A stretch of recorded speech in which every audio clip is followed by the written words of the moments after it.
नमस्ते मित्रों, सभी को जय श्री राम, हरिओम। आज हम जानेंगे गुरु पूर्णिमा आषाढ़ पूर्णिमा के दिन ही क्यों मनाया जाता है। जानिए रहस्य।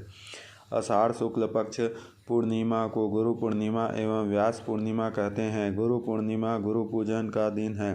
गुरु पूर्णिमा का एक अनोखा महत्व भी है। अन्य दिनों की तुलना में इस तिथि पर गुरु तत्व सहस्त्र गुना कार्यरत रहता है। इसलिए इस दिन किसी भी व्यक्ति द्वारा जो कुछ भी अपनी साधना के रूप में किया जाता है, उसका फल भी उसे सहस्त्र गुना अधिक प्राप्त होता है।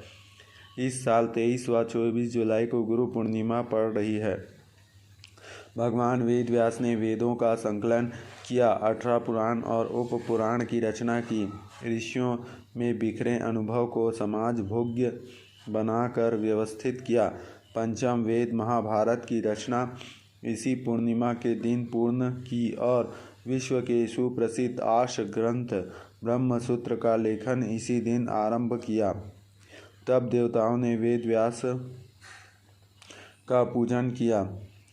तभी से व्यास पूर्णिमा मनाई जाती है। इस दिन जो शिष्य ब्रह्मवेत्ता सद्गुरु के चरणों में पहुंचकर संयम, श्रद्धा, भक्ति व के साथ उनका पूजन करे, उसे वर्ष भर पूर्व पर्व मनाने का फल मिलता है। भारत में अनादिकाल से आषाढ़ मास की पूर्णिमा को गुरु पूर्णिमा पर्व के नाम से मनाया जाता रहा है। गुरु पूर्णिमा का त्यौहार तो सभी के लिए है। भौतिक सुख शांति के साथ ईश्वरीय आनंद, शांति और ज्ञान प्रदान करने वाली महाभारत, ब्रह्मसूत्र, श्रीमद् भागवत आदि महान ग्रंथों के रचयिता महापुरुष वेद व्यास जी जैसे ब्रह्मवेत्ताओं को मानव शरणी है। भारतीय संस्कृति के सद्गुरु का बड़ा ऊंचा स्थान है। भगवान स्वयं भी अवतार लेते हैं तो गुरु की शरण जाते हैं। भगवान श्री कृष्ण गुरु संदीपनी के आश्रम में सेवा तथा अभ्यास करते थे। भगवान श्री राम गुरु वशिष्ठ के चरणों में बैठकर सत्संग सुनते थे। श्री वशिष्ठ जी लगभग 1.5 लाख वर्ष इस धरा पर रहे और वशिष्ठ जी के द्वारा 55,000 श्लोकों में ब्रह्म ज्ञान की महिमा सुनाई गई और राम भगवान एवं उनके सभी भाइयों एवं राजाओं ने उनके ब्रह्म वाक्य को सुना। ऐसे महापुरुषों के प्रति अपनी कृतज्ञता व्यक्त करने के लिए तथा उनकी शिक्षाओं का स्मरण करके उसे अपने जीवन में लाने के लिए इस पवित्र पर्व गुरु पूर्णिमा को मनाया जाता है। गुरु का महत्व। गुरुदेव वे हैं जो साधना बताते हैं, साधना करवाते हैं एवं आनंद की अनुभूति प्रदान करते हैं। गुरु का ध्यान शिष्य के भौतिक सुख की ओर नहीं अपितु केवल उनकी आध्यात्मिक उन्नति पर होती है। गुरु ही शिष्य को साधना करने के लिए प्रेरित करता है। चरण दर चरण साधना करवाते हैं। साधना में उत्पन्न होने वाली बाधाओं को दूर करते हैं। साधना में टिकाए रखते हैं एवं पूर्णता की ओर ले जाते हैं। गुरु के संकल्प के बिना इतना बड़ा एवं कठिन शिव धनुष उठा पाना संभव है। इसके विपरीत गुरु की प्राप्ति हो जाए तो यह कर पाना सुलभ हो जाता है। श्री गुरु गीता में गुरु संख्या की उत्पत्ति का वर्णन इस प्रकार किया गया है। गुकारस्वन्धकारस्य रुकास्तेज उच्यते अज्ञानसंकः ब्रह्म गुरुरेव न संशय। श्री गुरु गीता।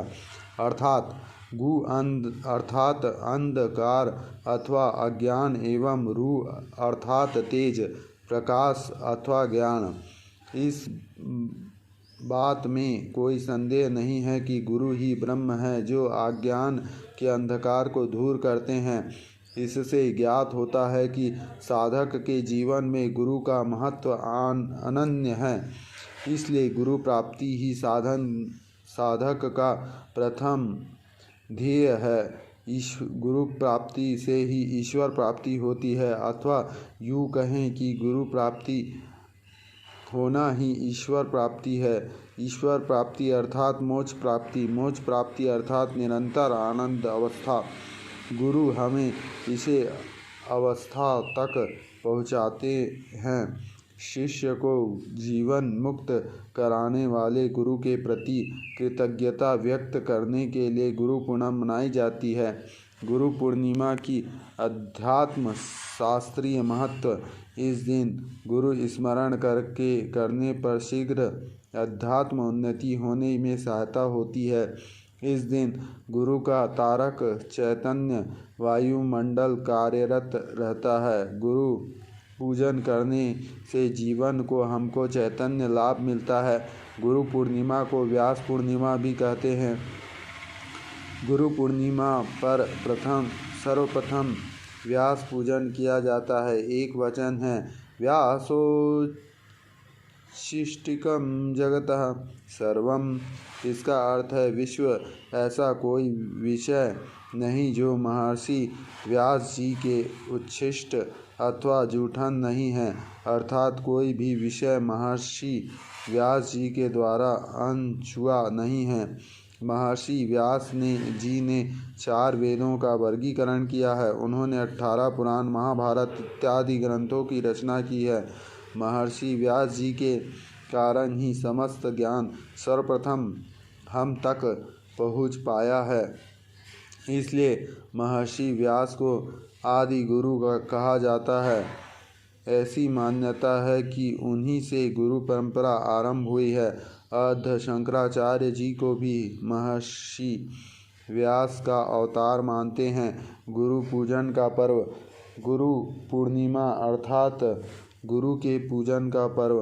गुरु पूर्णिमा के दिन छत्रपति शिवाजी भी अपने गुरु का विधि विधान से पूजन करते थे।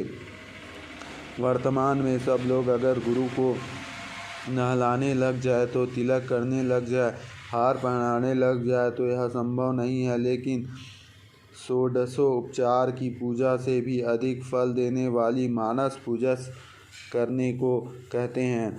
मानस पूजा मतलब मन की पूजा, मन से गुरु की पूजा करना है, जो कि मन की पूजा बहुत ही सर्वश्रेष्ठ मानी गई है। स्वयं गुरु भी नहीं रोक सकते। मानस पूजा का अधिकार तो सबके पास है। गुरु पूर्णिमा के पावन पर्व पर मन ही मन अपने गुरुदेव की पूजा करते हैं। मन ही मन गुरुदेव को कलश भर कर गंगा जल से स्नान कराते हैं। मन ही मन उनके चरणों में परखते हैं। परमात्मा स्वरूप श्री सद्गुरुदेव को वस्त्र पहनाते हैं।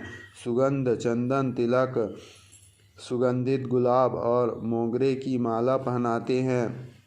मन भावन सात्विक प्रसाद का भोग लगाते हैं। मन ही मन धूप दीप से गुरु की आरती करते हैं। इस प्रकार हर शिष्य मन ही मन अपने दिव्य भावों के अनुसार अपने सद्गुरुदेव का पूजन करके अपने गुरु पूर्णिमा का पर्व मना सकते हैं। करोड़ों जन्मों के माता पिता मित्र संबंधी जो ना दे सके, सद्गुरुदेव वह हंसते हंसते दे डालते हैं। हे गुरु पूर्णिमा, हे व्यास पूर्णिमा, तू कृपा करना गुरु देव के साथ मेरी श्रद्धा की डोर कभी टूटने ना पाए। मैं प्रार्थना करता हूँ गुरुवर, आपके चरणों में मेरी श्रद्धा बनी रहे जब तक जिंदगी रहे। आजकल के विद्यार्थी बड़े बड़े प्रमाण पत्रों के पीछे पड़ते हैं, लेकिन प्राचीन काल में विद्यार्थी संयम सदाचारी का व्रत पालन कर वर्षों तक गुरुदेव के सानिध्य में रहकर बहुमुखी विद्या उपार्जित करते हैं। भगवान श्री राम वर्षों तक गुरुवर वशिष्ठ के आश्रम में रहे थे। वर्तमान का विद्यार्थी अपनी पहचान बड़ी बड़ी डिग्रियों से देता है, जबकि पहले के शिष्य पहचान अपनी महत्ता वह किसका शिष्य है इससे होता था।